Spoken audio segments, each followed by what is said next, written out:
সমুদ্রের গভীরে লুকিয়ে থাকা এক রহস্যময় প্রাণী অক্টোপাস। দেখতে অদ্ভুত হলেও এটি পৃথিবীর সবচেয়ে বুদ্ধিমান সামুদ্রিক প্রাণীদের একটি।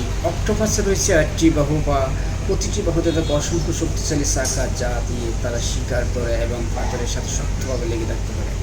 সবচেয়ে আশ্চর্যের বিষয় হলো অক্টোপাস নিজের রং ও আকৃতি মুহূর্তে পরিবর্তন করতে পারে। শত্রুর আক্রমণ থেকে বাঁচতে তারা আশেপাশে পরিবেশের সাথে নিজেকে মিশিয়ে ফেলে।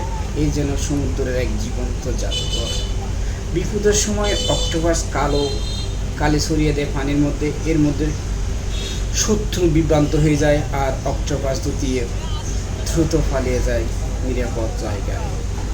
অক্টোপাস খুবই বুদ্ধিমান প্রাণী। বিভিন্ন গবেষণায় দেখে গেছে তারা সমস্যার সমাধান করতে পারে, জিনিস মনে রাখতে পারে, এমনকি বোতলের ঢাকনা খুলতে সক্ষম। বিশ্বের বিভিন্ন সমুদ্রে প্রায় ৩০০-এর বেশি প্রজাতির অক্টোপাস পাওয়া যায়। কিছু অক্টোপাস ছোট একটি বলের মতো, আবার কিছু বিশাল আকারও হয়ে থাকে। তবে দুঃখের বিষয়, সম্পূর্ণ সমুদ্রিত মাছ